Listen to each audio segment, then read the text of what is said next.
Welcome inside the Woody Hayes Athletic Center. Dan Hope joined by Chase Brown today for another episode of Press Coverage as we just finished watching Ohio State's third practice of preseason camp. Good practice today. The Buckeyes went for over 2 hours out there. We got to see a lot of teamwork. What were the biggest things that stood out to you today, Chase? I think we primarily spent a lot of time talking about the quarterbacks. We spent some time talking about the running back depth. And then also the defense made some really good plays today. We'll talk about, I'm sure, a couple of interceptions that the defense made, a couple of batted balls. Overall, I thought it was a really good practice for the team today, and I think they have a lot of things that they can take away going into Sunday. Of course, the quarterbacks have been in focus a lot, and I think it was another good day for Will Howard. I don't know if there was necessarily anything today that stood out from Will Howard, but I made the comment to you during the practice. It feels like with each passing day, it feels more and more like Will Howard is going to be the starting quarterback. Like, it just feels like he's getting more and more comfortable, more and more command of the team. The mistakes that we saw during the spring, but there seem to be decreasing by the day. And so I think that's a really good sign with Will Howard, although we also saw some good things from Devin Brown and Julian Sayin today. I think Devin probably had his least consistent practice we've seen of camp, but he uncorked a beautiful deep ball late in the practice to Emeka Egbuka, beating Jermaine Matthews on that play. And then, Julian, we've said it, really after all three of these days, he just continues to flash. He makes some beautiful throws. You can really see that arm talent.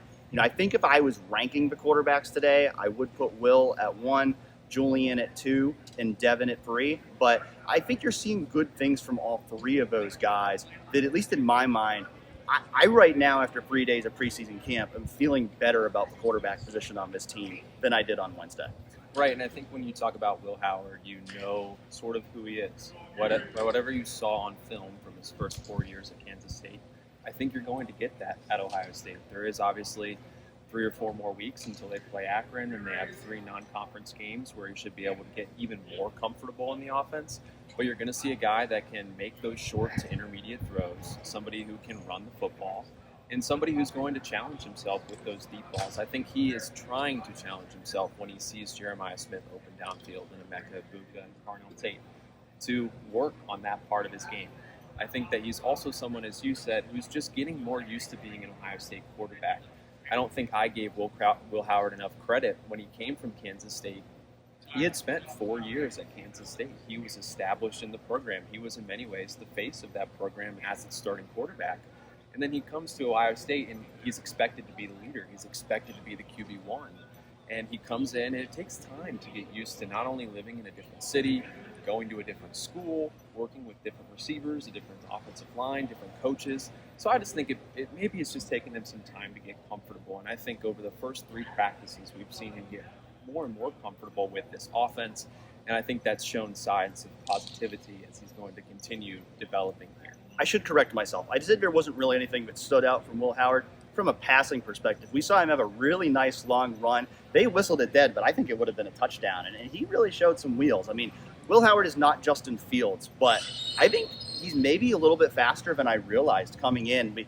Ryan Day talked on Thursday about how he's changed his body. You can see he's really looking good physically. And I think he really is going to add a running component to this offense if he ends up being that starter. So certainly a good sign from him there.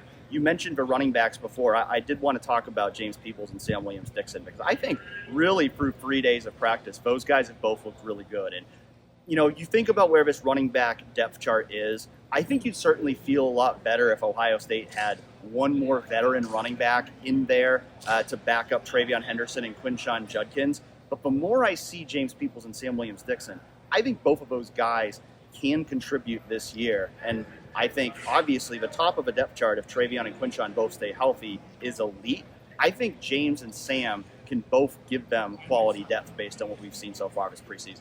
Yeah, I would agree. And I've been using, I guess, the terminology. It's not overly complicated, but most colleges have an RB1 and an RB2, right? But Ohio State is unique in the sense that it has 2 RB1s. You have Travion Henderson and Quinshon Judkins, who are going to get the majority of the reps. But you still need sort of that old adage of a pair and a spare. You need somebody that can take a third set of reps. And I think that James People and Sam Williams-Dixon have shown that both are, at least through 3 practices, have shown that they're capable of carrying that workload for this team. And it'll be interesting to see maybe as we get further down in the preseason if we're able to see more practices, and maybe as we get into the regular season with some of those non-conference games, how Ohio State handles the reps with Travion, with Quinshon. They don't necessarily need to prove very much against those three first opponents, but there could be a lot that James Peoples and Sam Williams-Dixon could prove against those teams, just establishing some sort of depth chart with the carries there. The offensive line is, of course, another area of focus, and I think today was really the first time here in camp that we got to get an idea of kind of what the depth chart could be looking like, because Ohio State did do some full team work toward the end of practice. We saw at that first team offensive line, it was primarily Seth McLaughlin at center, though Carson Hinsman did get in there occasionally. We saw both Carson Hinsman and Tegra Shabola getting reps at right guard, and so that feels like it's still very much a competition between those two. And then another interesting wrinkle today is we saw Luke Montgomery getting some second team work at center. And so we've talked a lot about him being in that right guard competition with Carson Hinsman and Tegra Shabola. And I don't think he's competing to be the starting center this year, but they're looking at him, I think maybe because they have focused more on Carson and Tegra at that right guard spot, they're now looking to increase Luke's versatility by getting him some reps at center. Yeah, that offensive line, I think, is sort of coming into form. They're working in different ways to get the offensive line set, especially on that right guard spot. It seems, as you said, it could be coming down to Carson and Tegra as the competition at right guard. Working in Seth McLaughlin at center, working in Carson Hinsman at center. You also have guys like Luke who need to develop that versatility in case, what if Seth McLaughlin gets hurt? What if Carson Hinsman gets hurt? And they need somebody that's more solid in that right guard spot. You may also just need somebody else who can snap the football. We did see Seth McLaughlin have maybe one bad snap today where he was, he had to run around the field, and that served as punishment. I don't know how much he's been doing that over the first 3 days. It seems to be the first instance of that.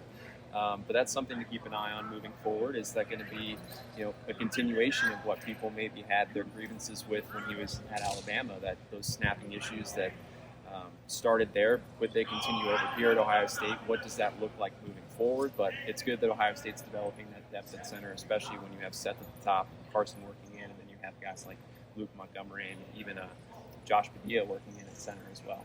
On the defensive side of the ball, I think we both agreed Jordan Hancock was a guy that really caught our eye today. He had a few pass breakups, one on which he tipped the ball to Caleb Downs for an interception, so I'm sure that'll perk up some ears hearing Caleb Downs making a big play in practice. Some other guys who caught my eye today, Arvell Reese, he had an interception off of a tip from Miles Lockhart. I thought Caden McDonald had a really good day. We just heard Jim Knowles say yesterday, you got to keep an eye on Caden McDonald. I did, and I was impressed by what I saw from him today. And Sonny Styles, another guy as well. He really seems comfortable in that linebacker role. We saw him make several plays around the line of scrimmage today. He looks like he's playing the role where maybe last year he maybe looked a little bit out of place sometimes at safety. Seeing him now in that will linebacker role, it looks like he's very comfortable in that role. And C.J. Hicks made some plays today too. We heard his name over the speakers a few times today. So I think both of those guys have had a solid start to camp. But Sonny was definitely a guy who caught my eye today. Yeah, I'd also say, in addition to the players you mentioned, Jason Moore was someone I heard the coaches say a lot. They said, let's go Jason, get in this rep, Jason. They really wanted to see him step up in different ways during the during the 11-on-11 portions of practice. It seems like he's someone that's pushing for a depth role behind Tyleik Williams and behind Ty Hamilton in that room. You mentioned Caden McDonald. Hero Canoe got some first-team reps with the defense. That defensive tackle position is really impressed after the first 3 days, and I think Jim Knowles even mentioned it yesterday during his press conference that that position is very, very deep in comparison to the other positions that Ohio State has right now, where they feel like they can rotate in 4, 5, 6 guys there that can all contribute. And it's a good position, I think, for that, especially when you're talking about guys that can do different things, whether it's stopping the run, whether it's getting inside for pass rush, whatever it may be. Ohio State has versatile players in there that I think can make a difference. One more practice open to fans to start preseason camp on Sunday. We will be back here at the Woody Hayes Athletic Center for more observations from practice, so we hope you join us again tomorrow. As always, stay tuned to 11warriors.com for full coverage of Ohio State football. Chase, thanks for joining us this week, and we'll see you again tomorrow for another episode of Press Coverage.